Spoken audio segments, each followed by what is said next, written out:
Oke, terima kasih, Deta. Oke, Shalom Aleichem, teman-teman. Assalamualaikum. Kita masuk lagi ke Jazz 133, luar biasa. Ya, kita sudah menjalani 133 pertemuan, Puji Tuhan. Nah, ini peristiwa Yesus dimuliakan di atas gunung. Mungkin kita sering mendengar, bahkan sering juga mengingat peristiwa ini sebagai peristiwa yang ikonik, gitu ya. Karena di sini Yesus berubah rupa dan hadirlah Musa dan Elia, dua nabi besar Yahudi. Nah, dalam perikop ini itu dikisahkan dalam ketiga Injil. Matius, Markus, Lukas, ketiga-tiganya mengisahkan peristiwa ini. Nah, dan ini mungkin ada sedikit perbedaan yang minor ya, perbedaan minor sekali sebenarnya. Seperti hari misalnya 6, Markus 6, Lukas 8, begitu. Itu hanya perbedaan minor saja. Dan yang paling menarik adalah peristiwa ini memiliki saksi mata, yaitu Petrus, Yakobus, dan Yohanes. Ini memang tiga orang yang paling sering dibawa Tuhan Yesus, begitu ya, ketika transfigurasi dan juga nanti ketika Tuhan Yesus berdoa di Taman Getsemani, gitu ya. Petrus, Yakobus, Yohanes. Nah, kita mau bahas dulu transfigurasi Kristus, pengenapan hukum Taurat dan para nabi. Nah, pertama bahwa ini menarik ya, gunung itu menjadi suatu tempat yang ikonik gitu ya dalam dalam Injil. Di mana Tuhan Yesus itu sering sekali memakai gunung untuk berdoa, untuk menyendiri, bahkan juga untuk mengajar, gitu ya. Khotbah di atas bukit, nah, gitu ya. Jadi dipakai untuk mengajar. Nah, dalam hal ini Lukas memberikan penjelasan bahwa Tuhan Yesus naik ke atas gunung untuk berdoa. Sebenarnya ini sebagai suatu teladan juga ya bahwa Yesus yang adalah firman Allah, Tuhan Yesus pun berdoa kepada Bapa, begitu ya. Tuhan Yesus pun berdoa kepada Bapa. Nah, apalagi kita manusia, gitu ya, yang bukan siapa-siapa, yang hanya debu dan tanah, gitu. Sudah seharusnya kita berdoa dan memohon bahkan pertolongan dari Tuhan, gitu ya. Nah, gunung ini juga mengingatkan kembali peristiwa wahyu kepada Musa di Gunung Sinai. Nah, jadi peristiwanya memang menarik gitu ya. Musa, Elia hadir di sini dan gunung ini mengingatkan kembali peristiwa orang Israel di Gunung Sinai. Musa naik untuk menerima wahyu mengenai hukum Taurat. Begitu. Nah, inilah kemudian peristiwa dahsyat, peristiwa kemuliaan. Tuhan Yesus berubah rupa, wajahnya bercahaya seperti matahari, pakaiannya menjadi putih bersinar seperti terang. Jadi yang berubah rupa itu bukan hanya fisiknya Tuhan Yesus, bukan hanya wajahnya, tapi bahkan benda mati yang Tuhan Yesus pakai, yaitu pakaiannya pun juga ikut berubah rupa menjadi putih bersinar. Nah, sebenarnya ini menjadi hal yang menarik sebenarnya, bahwa peristiwa transfigurasi ini itu berada di tengah-tengah dua peringatan penderitaan Yesus. Pertemuan sebelumnya kita sudah pernah bahas mengenai peringatan pemberitahuan pertama penderitaan Yesus. Nanti Leo akan bahas mengenai pemberitaan kedua penderita. Pemberitaan kedua mengenai penderitaan Yesus. Jadi seakan Tuhan Yesus mau menyampaikan bahwa ingatlah peristiwa ini, hai Petrus, Yohanes, Yakobus. Walaupun kita tahu dari tiga murid ini yang setia mengikut Yesus sampai salib hanya Yohanes. Yakobus kabur, Petrus malah menyangkal Yesus. Begitu kira-kira, gitu ya. Ini menarik sekali. Dan bagaimana pada akhirnya ketiga orang ini menjadi pilar gereja. Tapi seharusnya tiga orang, at least ketiga orang ini ingat peristiwa ini. Ingat peristiwa kemuliaan. Ingat peristiwa Yesus berubah rupa dan hadir Musa dan Elia di situ. Gitu. Bahwa apa? Tuhan Yesus pasti akan datang dalam kerajaan sendiri ya seperti ini. Seperti kemuliaan ini. Lebih mulia daripada matahari. Lebih putih daripada salju. Terang. Seharusnya ketiga murid itu mengingat itu. Nanti akan dibahas lebih dalam lagi oleh Leo ya. Nah, kemudian, nah di sini nampaklah Musa dan Elia. Artinya apa? Ini sebenarnya menarik ya bahwa Petrus pun juga, bahkan ketiga murid termasuk Petrus pun juga mengidentifikasi. Dia kenal bahwa ini Musa, ini Elia, itulah hikmat Roh Kudus begitu ya. Kan nggak mungkin Petrus pernah lihat Musa, pernah lihat Elia begitu sebelumnya, nggak mungkin. Tapi baru di sinilah Musa dan Elia hadir dan Petrus itu bisa tahu itu. Oh, ini Musa, ini Elia. Dan maksud kehadiran dua tokoh ini maksudnya apa? Nah, Musa dan Elia ini adalah dua nabi yang sangat besar bagi orang Yahudi. Tidak ada nabi yang lebih besar daripada Musa dan Elia, khususnya Musa. Gitu ya. Kenapa? Karena Musa itu hadir membawa hukum Taurat.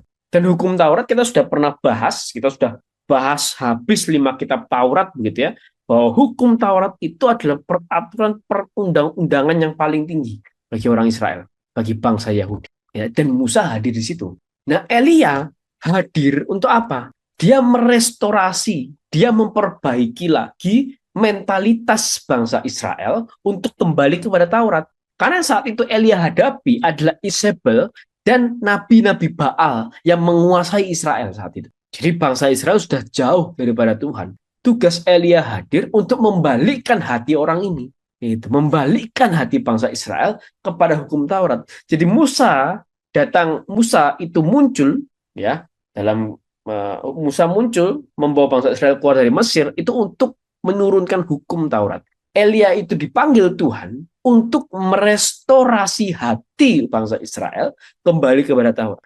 Maka kehadiran Musa dan Elia itu sebenarnya menunjukkan apa? Ini adalah kelengkapan seluruh perjanjian lama. Jadi Musa mewakili hukum, Elia mewakili para nabi. Jadi mau menyatakan apa? Hukum Taurat dan para nabi itu puncaknya pada Yesus. Pusat hukum Taurat adalah Yesus, pusat pewahyuan para nabi adalah Yesus. Yesus adalah kepenuhan wahyu Allah kepada Israel, gitu ya. Maka dan ini menjadi hal yang kita berbeda mungkin bagi teman-teman kita yang beragama lain. Bagi mereka yang beragama lain, puncak pewahyuan itu adalah kitab sucinya mereka. Sedangkan bagi kekristenan, puncak pewahyuan itu bukan Alkitab, tapi Yesus. Yesus itu puncak pewahyuan Allah. Karena Yesus adalah firman Allah itu sendiri yang kekal turun menjadi manusia. Maka seluruh puncak hukum Taurat dan wahyu para nabi adalah Yesus. Itu yang pertama. Yang kedua, ini yang menarik. Musa itu kan mati. Ya, kita kalau baca kitab Ulangan, Musa itu wafat. Cuman dikubur sendiri oleh Allah. Jadi sampai sekarang kuburnya tidak pernah ditemukan. Elia itu langsung diangkat ke surga. Maka ini menunjukkan apa? Yesus hadir di tengah-tengah, mendatangkan Musa yang sudah mati dan Elia yang masih hidup. Artinya ini menunjukkan Tuhan Yesus punya kuasa atas kematian yang dilambangkan Musa dan atas kehidupan yang dilambangkan Elia. Maka ini masih berkaitan dengan pemberitahuan penderitaan Yesus di situ, ya. Nah, maka kesimpulannya adalah bahwa kenapa Musa dan Elia hadir? Pertama, menunjukkan bahwa seluruh puncak isi hukum Taurat dan puncak seluruh pewahyuan kepada para nabi adalah Yesus. Karena kita pernah bahas deh dulu ya, Tuhan Yesus itu tidak mengajarkan hukum baru yang bertentangan dengan hukum Taurat. Tidak, tapi Tuhan Yesus itu mengajarkan esensi yang lebih fundamental, lebih mendasar daripada hukum Taurat. Contoh, hukum Taurat mengajarkan, 10 perintah Allah mengajarkan jangan membunuh. Tapi Tuhan Yesus mengajarkan jangan membenci saudaramu. Kalau kamu membenci saudaramu, kamu sama dengan membunuh dia. Tinggalkan persembahanmu, kembalilah berdamai dengan saudaramu. Karena apa? Tidak akan mungkin ada pembunuhan kalau tidak ada kebencian. Nah itu. Tidak akan mungkin ada pembunuhan kalau tidak ada dendam. Ya kan, jadi akarnya dituntaskan. Jangan benci, jangan dendam. Selesai, nggak akan ada pembunuhan. Jadi yang Tuhan Yesus ajarkan itu lebih mendasar. Maka kalau sebenarnya kita mengikuti hukum kasih Kristus, apa yang Tuhan Yesus ajarkan, itu sudah otomatis kita menggenapi seluruh, kita mengikuti, memenuhi seluruh hukum Taurat. Selesai. Secara mendasar. Gitu ya. Terus yang kedua adalah bahwa di sini menunjukkan Tuhan Yesus itu memiliki kuasa atas kematian yang diwakilkan oleh Musa dan atas kehidupan. Dan satu sisi yang lain juga menunjukkan bahwa apa? Wah, dua nabi besar, Musa dan Elia, berada di samping Yesus. Berarti tidak mungkin Yesus ini bertentangan dengan Allah Israel. Nah, tidak mungkin Yesus ini melawan atau bertentangan dengan Allah Israel. Pasti Yesus berada di pihak Allah Israel. Itu maksud. Karena Musa dan Elia berada di pihak Yesus. Nah, kemudian, kalau kita baca dalam Matius dan Markus, mungkin hanya dikatakan bahwa Musa dan Elia itu berbincang dengan Yesus. Tapi apa sih yang diperbicarakan? Apa sih yang diperbincangkan? Ternyata ini ada di Lukas. Mereka berbicara tentang tujuan kepergian Yesus yang akan digenapi oleh Tuhan Yesus di Yerusalem. Jadi ini bicara tentang Exodus yang akan diulangi lagi oleh Tuhan Yesus, digenapi lagi oleh Tuhan Yesus di Yerusalem. Kapan? Ketika Tuhan Yesus nanti bangkit dan selama 40 hari Tuhan Yesus menampakkan diri. Ya, sampai Tuhan Yesus naik ke surga. Seperti bangsa Israel yang keluar dari tanah Mesir, bangkit dalam tanda kutip gitu, melewati laut Teberau gitu ya, 40 tahun berada di padang gurun mengalahkan bangsa-bangsa. Tuhan Yesus juga sama. Setelah dia bangkit dari wafatnya, Paskah kita sudah rayakan minggu lalu, 40 hari menampakkan diri pada orang-orang, pada para muridnya dan pada beberapa orang sebelum akhirnya naik ke surga. Nah, maka penampakan Musa dan Elia menegaskan posisi Yesus sebagai pusat, puncak dari seluruh wahyu serta Tuhan yang memiliki otoritas mutlak atas hukum para nabi serta orang hidup maupun mati. Ya. Maka sekali lagi, kita kalau ditanya, tunjukkan mana Yesus mengatakan bahwa aku adalah Tuhan, sembahlah aku. Yesus memang pernah mengatakan aku adalah Tuhan. Pernah dalam Yohanes 13 ayat 13. Tapi dengan peristiwa ini, kejadian peristiwa, itu kan lebih meyakinkan gitu daripada sekedar kata-kata. Iya kan? Bayangkan transfigurasi seperti ini. Siapa yang nggak yakin bahwa Yesus ini adalah sosok ilahi, gitu kan? Pasti yakin dan percaya. Nah, kemudiannya ada satu hal yang menarik nih tentang Petrus. Ya. Nah, para murid itu tertidur, tapi kemudian terbangun dan melihat Yesus dalam kemuliaannya. Ini menarik sebenarnya, karena ini agak sedikit berlawanan dengan peristiwa di zaman Getsemani. Kalau peristiwa zaman Getsemani, Tuhan Yesus itu kasih pesan kepada para muridnya, berjaga-jagalah, gitu kan? Tapi apa yang terjadi? Para murid tidur dan nggak bangun-bangun, gitu. Bangun setelah dibangunkan oleh Tuhan Yesus. Nah, di sini menarik. Tuhan Yesus tidak memberikan perintah berjaga-jaga dan alhasil para murid tidur. Tapi para murid bangun sendiri, terbangun sendiri melihat Yesus dalam kemuliaan. Maka peristiwa dia berjaga-jaga dalam tidurnya ini akhirnya membuahkan apa? Membuahkan penglihatan bahwa mereka menjadi saksi hidup Tuhan Yesus dalam kemuliaannya. Tuhan Yesus bersama dengan Musa dan Elia. Nah, maka ini juga bisa menjadi satu pembelajaran bagi kita bahwa kita harus senantiasa berjaga-jaga, waspada. Gitu ya. Waspada bukan hanya kepada sesuatu yang buruk saja yang mungkin akan menimpa kita, tapi bahkan pun kepada sesuatu yang baik, kemuliaan. Ya, kapan-kapan kita bicaralah tentang makna kairos ya, waktu Tuhan itu menarik sekali. Kairos. Nah, itu ada hubungannya dengan itu. Kadang orang tuh melewatkan momen, melewatkan kesempatan, melewatkan kairos yang tidak akan pernah terulang lagi. Karena dia nggak berjaga-jaga, karena dia malas, karena dia nggak rajin, karena dia memilih tidur dan tidur dan tidur daripada bekerja, bekerja dan waspada. Kapan-kapan kita bahas itu. Nah, kemudian ini menarik sih. Kemudian Petrus ngomong, Tuhan, betapa bahagia kami berada di tempat ini jika Engkau mau, biarlah aku dirikan di sini 3 kemah. Gitu ya. Ini menarik sih sebenarnya. Kenapa? Karena kita pernah nggak lihat baca Musa itu Petrus itu mendirikan kemah kepada Tuhan Yesus. Pernah nggak kita baca itu? Petrus menawarkan kepada Tuhan Yesus, Tuhan, kudirikan kemah bagi engkau ya. Nggak pernah. Bahkan ketika kapalnya dipinjam pun, Petrus bukan menawarkan, Tuhan pakailah kapalku, tidak. Tapi Tuhan Yesus minta, bolehkah aku naik ke kapalmu? Kan begitu. Jadi Petrus tidak pernah berinisiatif untuk melayani Yesus dalam hal ini. Tapi menariknya, ketika muncul Musa dan Elia, gitu ya, Petrus malah menawarkan kemah. Di satu sisi, kita akan baca bagaimana sebenarnya para bapak-bapak gereja itu memberikan tafsiran itu seakan menyalahkan Petrus. Petrus ini salah ini. Menawarkan kemah ini salah gitu. Nanti kita akan baca. Pertama, Santo Yohanes Chrysostom, dia menafsirkan bahwa Petrus itu tidak mau menghadapi Yerusalem, nggak mau menghadapi salib. Jadi dia pengen Petrus itu pengennya dia di sini aja berlama-lama. Wah nih melihat kemuliaan Tuhan ada Musa Elia di sini aja berlama-lama, nggak usah jangan kita cepet-cepet ke Yerusalem, jangan kita cepet-cepet menghadapi salib. Karena dia sedang menikmati kemuliaan Kristus gitu. Jangan cepat-cepat ini berlalu. Padahal Yerusalem harus dilewati, harus didatangi kan begitu kan, tidak bisa dihindari begitu. Tapi Petrus akan menyatakan hal. Nah, yang menariknya lagi adalah apa? Petrus itu seakan menyamakan kedudukan Yesus dengan Musa dan Elia. Dengan 3 kemah ini. Jadi seakan Yesus, Musa, dan Elia setara. Padahal tidak sama sekali, jauh. Yesus sang pencipta. Yesus yang menciptakan Musa dan Elia. Gimana ceritanya mereka setara? Tidak ada. Jelas Yesus jauh, jauh, jauh lebih tinggi.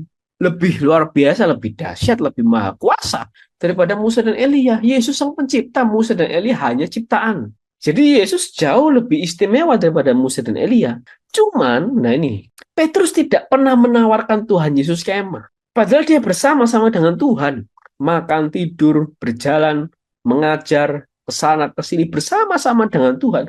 Tapi dia tidak pernah menawarkan kemah kepada Tuhan Yesus. Nah ini muncul hambanya Yesus, Musa dan Elia, ujuk-ujuk dia menawarkan kemah. Seakan menjadi sesuatu yang spesial kehadiran Musa dan Elia, tapi seakan menganggap kehadiran Yesus selama ini depan mata yang setiap hari tidak spesial. Berarti kan ada yang salah dengan Petrus. Iya kan? Dan kesalahan berpikir Petrus ternyata juga kena ke kita loh. Kena ke saya. Maksudnya bagaimana? Maksudnya begini. Kita coba renungkan perayaan Ekaristi ketika kita menyambut tubuh Kristus. Sekarang gini, peribadatan apa yang lebih tinggi daripada Ekaristi? Coba. Kita bandingkan Ekaristi dengan retret. Lebih tinggi mana? Ya lebih tinggi Ekaristi, jelas. Kita menerima tubuh Kristus. Kita bandingkan Ekaristi dengan kebangunan rohani. Lebih tinggi mana? Ya jelas lebih tinggi Ekaristi daripada kebangunan rohani. Tapi mungkin karena kita sudah alami itu tiap minggu sebagai rutinitas, sebagai ritual yang tiap minggu kita lakukan, bahkan mungkin beberapa dari kita setiap hari kita lakukan, jadi biasa. Tapi ketika retret jadi lebih spesial daripada Ekaristi. Kebangunan rohani jadi lebih spesial daripada Ekaristi. Padahal Ekaristi itu puncak peribadatan kita. Dalam katekismus Gereja Katolik bahkan dikatakan Ekaristi itu sakramen di atas segala sakramen. Itu Ekaristi. Tapi malah kita menganggap itu lebih biasa, ya ada sering. Padahal ini jauh lebih luar biasa daripada retret, kebangunan rohani, atau acara apapun yang rohani itu gitu. Tapi kita merasa sudah biasa karena ada sering gitu. Nah, inilah yang melanda Petrus. Dia udah sering bersama Tuhan. Bersama Tuhan loh, coba bayangin. Setiap hari bangun tidur buka mata yang dilihat Tuhan begitu. Itu kan luar biasa sebenarnya. Tapi karena ada biasa ya dia sudah sering jadi biasa. Lebih spesial Musa dan Elia datang. Ini kesalahan berpikir yang dimiliki oleh Petrus yang mungkin juga kita alami. Saya alami gitu ya. Nah, maka kita sama-sama yuk kita berubah pola pikir kita, sadar betul bahwa Ekaristi ini luar biasa, sakramen di atas segala sakramen. Ya, satu perayaan yang jauh lebih mulia daripada perayaan yang lain, gitu ya. Nah kemudian ya sudah nggak biasa begitu ya. Nah kemudian kemah ini juga simbol dari hari raya Pondok Daun, mengingat kembali perjalanan bangsa Israel di padang gurun. Jadi kembali lagi ada hubungannya dengan perbincangan Yesus dengan Musa dan Elia mengenai Exodus, gitu ya. Nah kemudian Petrus belum mendirikan kemah, belum dibuat kemah. Tuhan Yesus belum meng-ACC. Bahkan dalam peristiwa ini Tuhan Yesus tidak berbicara kepada para muridnya satu patah kata pun. Ini belum ada. Jadi masih diem aja Tuhan Yesus. Belum ngomong apa-apa ke Petrus. Petrus udah ngomong panjang lebar tentang kemah sebagai macamnya. Tuhan Yesus diem aja. Belum Petrus mendirikan kemah untuk Tuhan Yesus, Musa, dan Elia. Apa yang dilakukan? Apa yang terjadi? Awan kemuliaan Tuhan turun. Jadi seakan Tuhan mau bilang, sudah nggak usah kemah bikinan manusia. Kuturunkan kemah langsung dari surga. Wah, mantap memang gitu ya. Udah nggak perlulah kemah Petrus. Kemah dari surga, awan kemuliaan Tuhan. Nggak usah kemah dari tangan buatan manusia. Kemah dari surga. Ini melambangkan tahta Tuhan, melambangkan kehadiran Tuhan, gitu ya. Dan nah, disinilah muncul akhirnya suara dari Bapa. Inilah anak yang kukasihi, kepadanya lah aku berkenan. Dengarkanlah dia. Bapak tidak bilang, dengarkanlah Musa dan Elia dan Yesus. Tidak, dengarkanlah Yesus. Spesifik, jelas. Gitu ya. Maka ini kembali lagi menunjukkan apa? Bahwa Yesus itu puncak. Nah inilah, makanya ini yang menjadi dasar juga, menjadi penguatan juga bagi kami ya di JES ini, Bahwa sebelumnya kita akan bahas dari kitab Kejadian. Kejadian, Keluaran, Imamat, Bilangan, Ulangan, begitu ya. 5 kitab Taurat, kita babat habis. Tapi kemudian kita langsung lompat ke Injil. Kenapa? Karena akhirnya kami sadar, loh, Injil ini puncaknya. Yesus ini puncaknya segala sesuatu. Loh, kok kita bahas kitab Taurat dulu?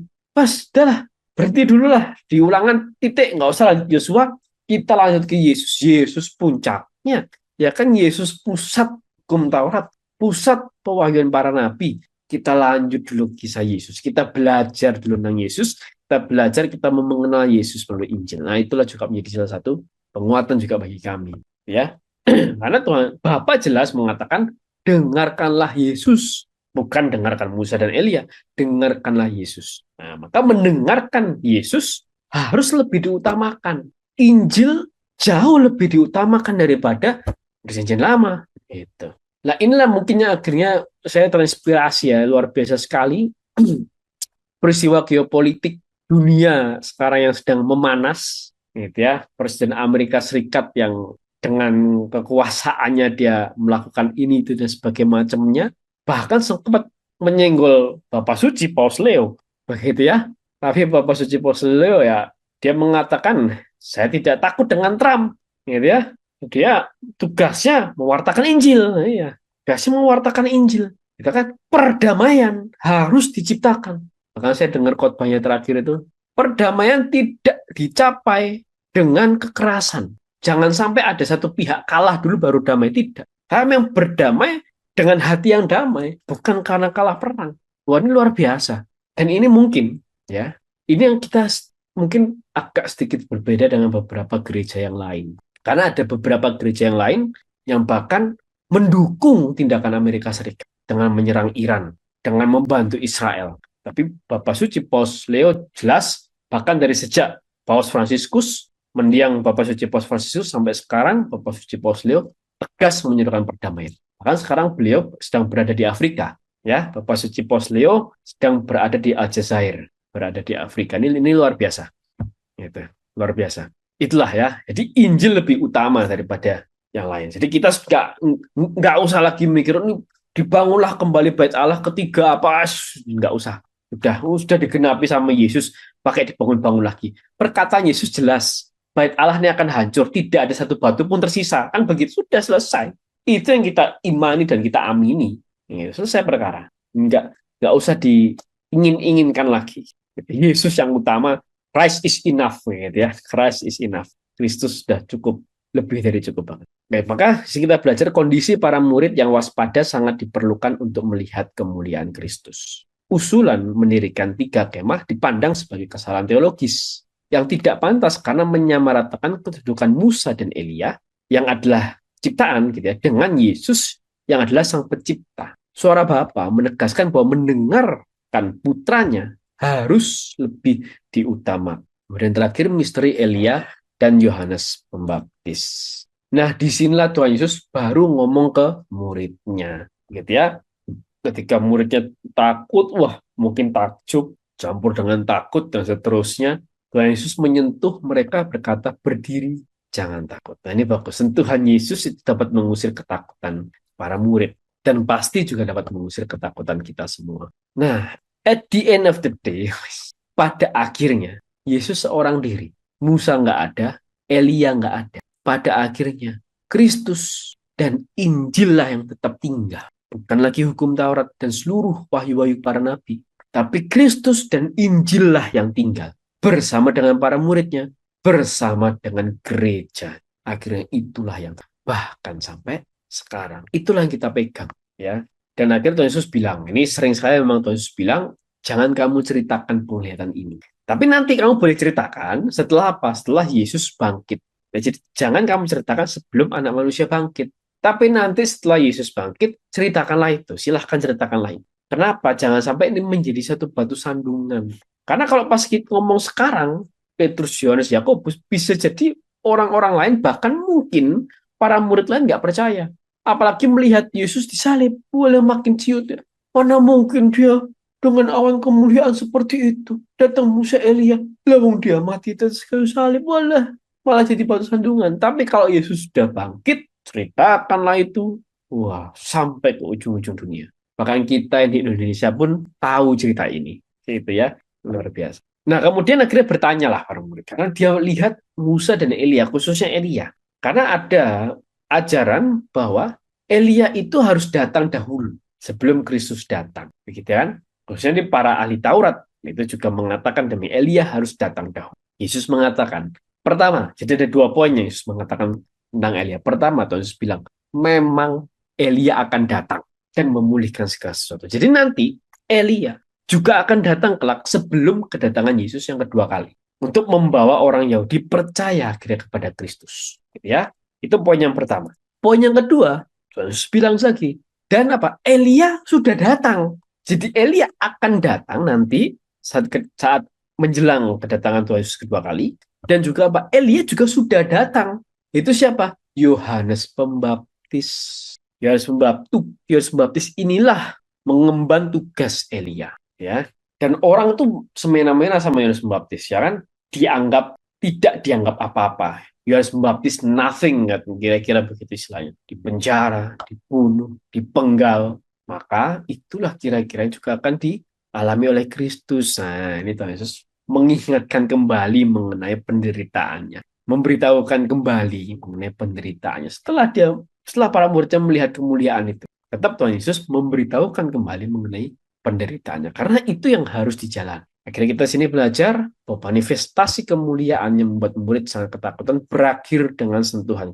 Yesus memberikan perintah merahasiakan penglihatan agar peristiwa salib yang menyusul setelah kemuliaan yang begitu besar tidak menyebabkan sandungan bagi mereka yang pikirannya belum terajar.